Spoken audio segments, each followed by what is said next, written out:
Before we jump to your questions on today's Chiefs mailbag, go ahead and hit that subscribe button here on the Chiefs Report. Join the squad to be a part of this channel. Daily videos, news, rumors, mailbags like this one, live shows on Monday. We do it all here at the Chiefs Report. So subscribe, join the movement here on the Chiefs Report.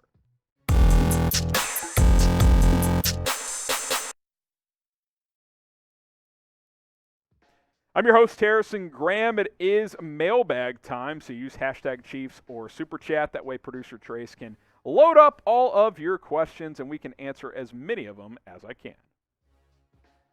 The real Chiefs fan. All right, who do you think will ascend as the number one receiver? Well, first of all, thank you for your Super Chat. Why don't we look at the Chiefs wide receiver depth chart just to kind of diagnose this, try to take an early look at it.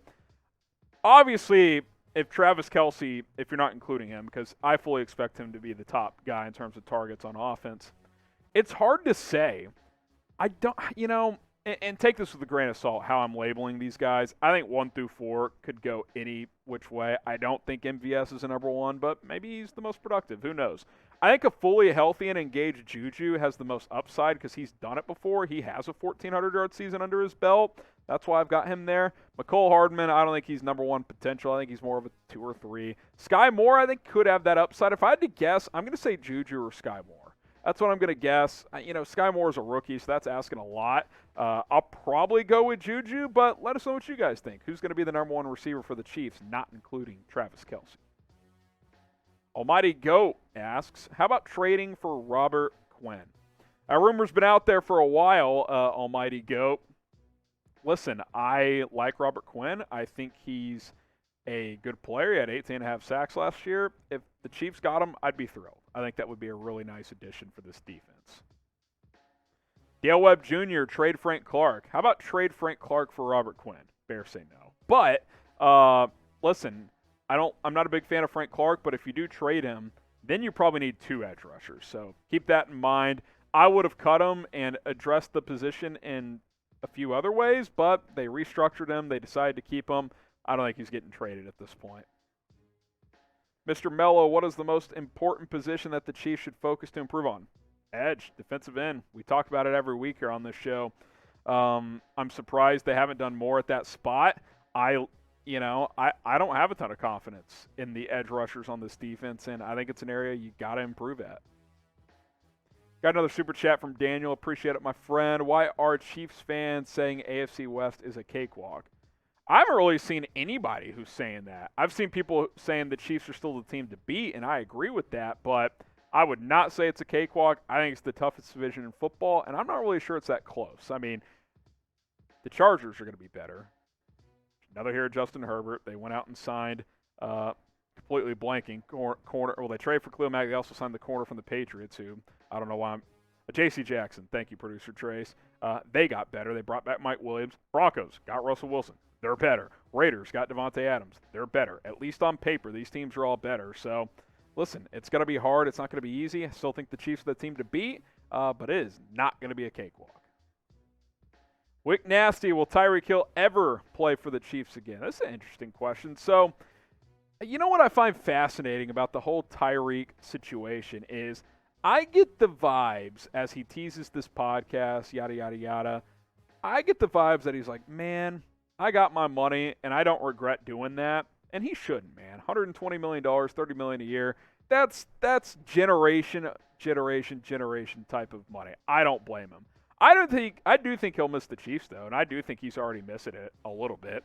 You can just hear on how he talks. It's like, hey, I wanted to be in KC, this and that, yada, yada, yada. I'm not saying he's unhappy in Miami, but I do think Tyreek will miss playing for the Chiefs. I really do. Now, he's going to like living in Miami. He's got family down there. He already had a house down there. I get all that. But I just cannot imagine he's going to have as much fun playing football. I'm sure he'll still have fun, but Tua is not Mahomes. We know that. He's never going to be. He will never play in an offense or for a quarterback that he had in Kansas City. That's just facts.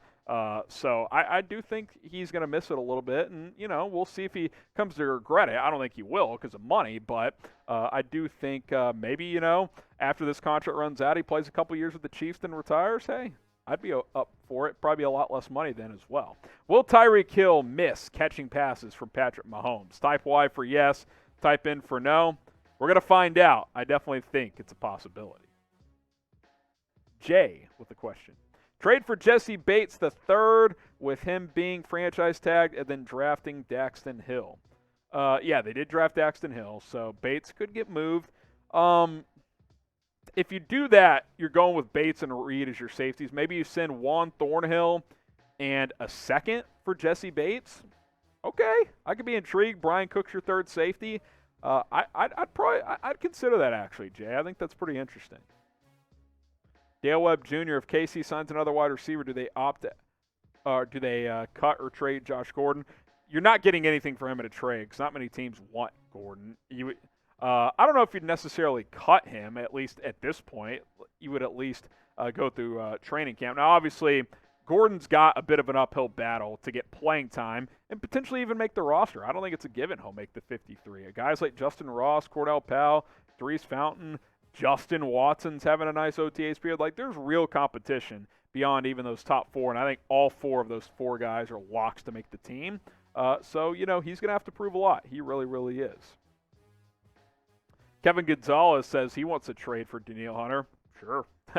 I love Danielle Hunter. You need an edge rusher. He's a really good one. There's been some buzz that Minnesota could move on from him. I don't think that'll happen at this point in time, but hey, if you give him a good enough offer, you got to force him to say no, right? Mr. Mello here, who will finish last in the Wild West? I think the Raiders are the worst team in the division, but they're still a good team. Like, I think last place could go like 8 and 9, right? 7 and 10, and lose a bunch of close games. Someone's going to have to finish last. Someone's going to have to finish first. It's going to be tough competition.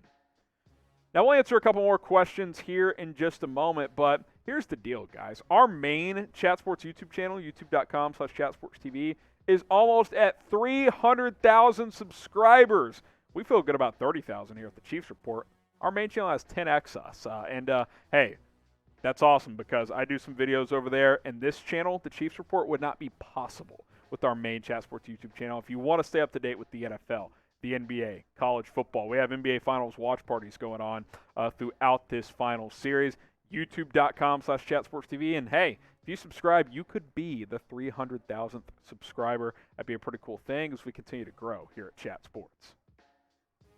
Almighty Goat, when do you think Orlando Brown's contract will be done?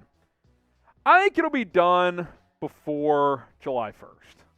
It'd be great if it got done before mandatory minicamp, which is June 14th. So I don't know if that'll happen, but I do think it'll be done before July 1st. This will not be a lingering, deadline type of deal right at July 15th. I think it'll get done before then. Signed with an agent last week. I think in the next couple of weeks something will happen. Carl Bailey, I wonder what Karlaftis versus Kennard looks like in practice. Two rooks going at it. We don't get a ton of info during OTAs, and plus with no pads, offensive and defensive line, you kind of can evaluate, less than other team or positions on the roster because what can O-linemen really do if pads aren't on, right? So yeah, that's going to be something fun to watch though, especially once we get into training camp. Dustin with the question: Tyreek Hill will sign a one-day contract at retirement. I think so. If he has a big career with Miami, and we'll see how many years he plays there, then potentially with other teams as well. If he does go to the Hall of Fame, I think he'll go in as a Chief, and I think a one-day contract with the Chiefs will make a lot of sense. How many Chiefs games have you been to? Answer this question, and then we'll answer a couple more of yours before we go to another mailbag. How many Chiefs games have you been to? Let us know in the comments, and if the answer is 0, type 0. No big deal. Tori Fuentes, what are the chances the Chiefs bring back Justin Houston? I don't know, 10, 15%. I think it's possible. He's a free agent. You need edge rushers, right? So I think it's a possibility, and we'll see what ends up happening on that front.